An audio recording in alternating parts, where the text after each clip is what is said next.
Hey, what's up, everyone? Jonathan Allen here at Floodwater Studios. I've gotten this question a couple times now about the mix template that I have, and the question was, why do I use buses instead of effects channels for my effects, for reverbs or delays, things of that nature? Well, we're going to hop into that and I'll explain exactly why. But if you're new here or if you've watched a couple times and you're just getting into your home studio journey and you'd like to expand what you already have, or you're just starting from scratch, you kind of want to know, how do I get into this? Head over to floodwaterstudios.com/home studio and pick up my free home studio equipment guide with personal recommendations in all price points and budgets for everything you need to get started for everything. So head over floodwaterstudios.com/home studio. Grab that for free today. Let's hop into Studio One real quick here. I have a session pulled up from one of my tracks called Wasted Words. I put this out back in October, and we're going to listen and work with this lead guitar that kind of starts the song off. Now, the song is very full at the beginning. I kind of had everything all in together. So we will let's listen to the song real quick, how it starts, and then we'll talk about why I chose buses for my template as opposed to effects channels.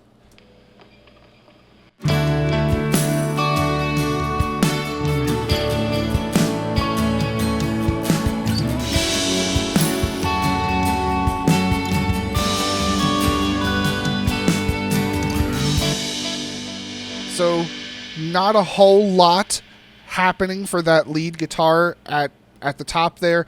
What I've done is actually everything is in the box inside of Ampire. I have the Blackface Twin going into the 412 M65 cab. Mic placements or selections, how Ampire works. We have the dynamic mic pretty much by itself. Up to 80%, ribbon microphone 10%, stereo mics we got 10% also to balance that out. We have the fat distortion or the rat distortion, whichever you want to call it. We have some compression and then some delay. So for this guitar part, I use the delay pedal inside Ampire to run that. So if we solo this guitar here, it's really going to sound pretty brittle and harsh. Just so we can get it to cut through the mix of everything else that's happening in the tune. But we'll listen here soloed.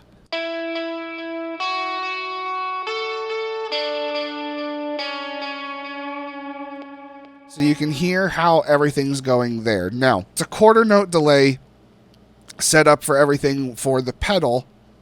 But let's turn this off and let's take a listen if I were to send it through my quarter note analog delay that I have set up for my effects sends, which we have all of these over here. We have our room verb, plate verb, spring verb, slapback delay, quarter note analog, half beat, our half note beat delay, and then we have a full note beat delay as well.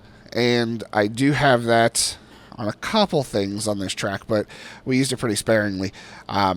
So if we listen to that just with the quarter note analog delay that I've sent to my quarter note bus for everything, this is what we get.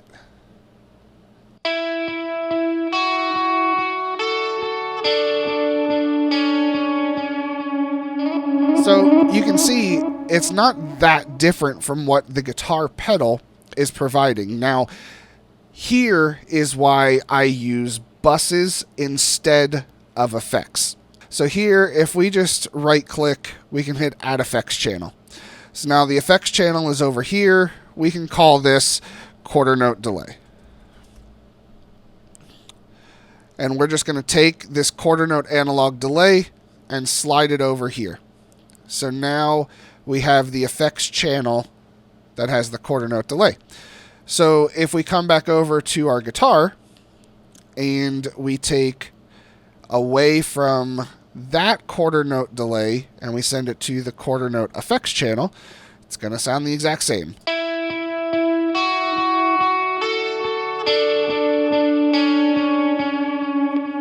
Now, say I wanted to process the delay even more so. Sure, you can come in here, you can add a bus for this selected channel. You could send this out, put other plugins on to manipulate this delay in itself. But there is an amazing feature inside Studio One that you can't put on a plugin itself.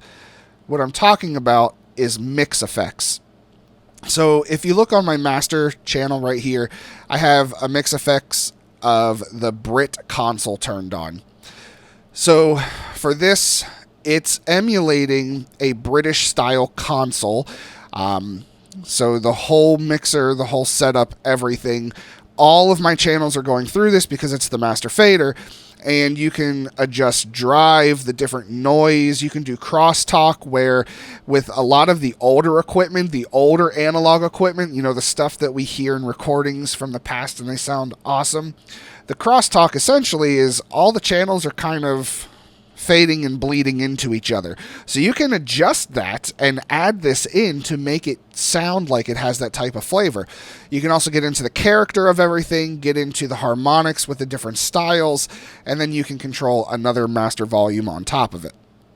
Now this is all well and good for the master fader here, because there's a bunch of different console types. So you have your Alpine desk, your Brit console, different console shapers, CTC1.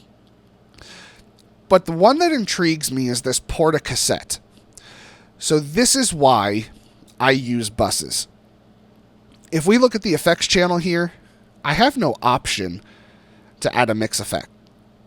I can't do anything other than start to add more plugins. And I don't want to do that to convolute things and mess things up.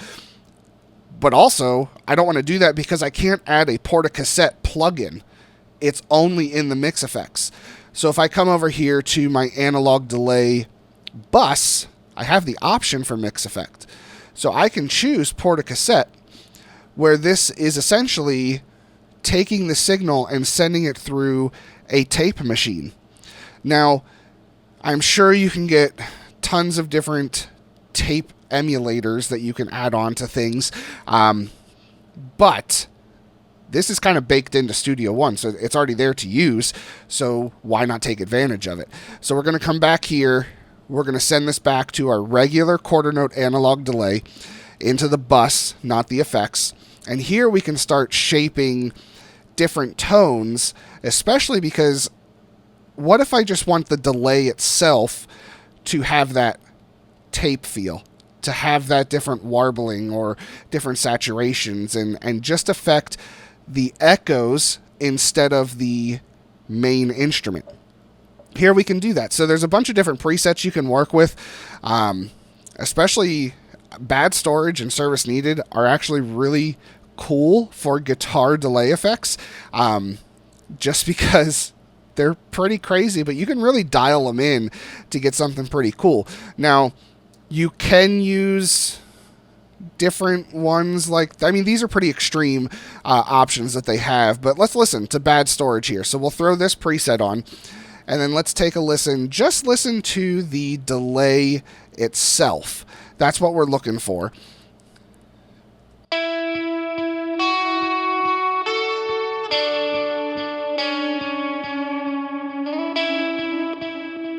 So you can hear it's got that more tape emulation. You're starting to hear different artifacts and warbling for everything. Now, if we take, I mean, you can go very extreme and do all in, where it's got everything kind of pumped up to 100%, just about. And here you can really start to hear those good things. They're obviously exaggerated, but they're good things.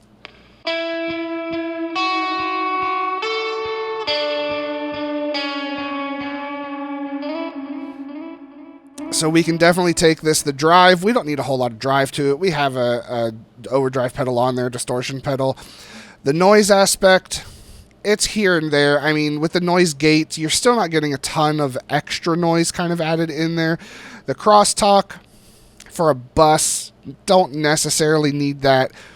Character for this is where I like to focus. Now, drive, yes, you can add some extra grit to things here, especially boosting it. The noise aspect, you can add some more noise into things. But the character is where I really want to focus, because if we have the character set pretty low here, you can definitely hear it's being affected, but listen as I start to pull the character up.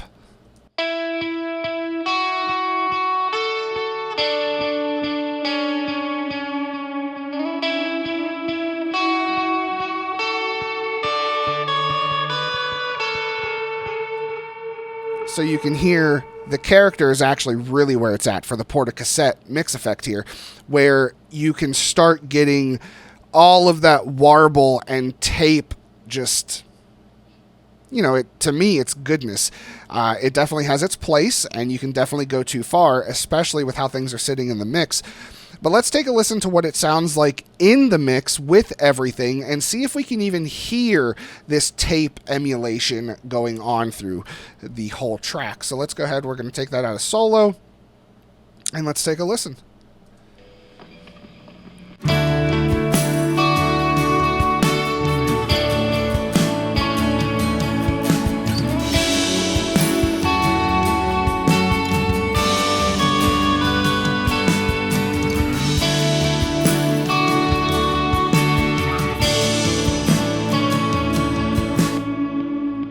I don't know, you can definitely make something like this work, and honestly, this is why I personally use buses rather than effects channels, because I have one particular additional option I can only get using buses, because it allows me to have that mix effect that I can put in there. But what do you guys think about this?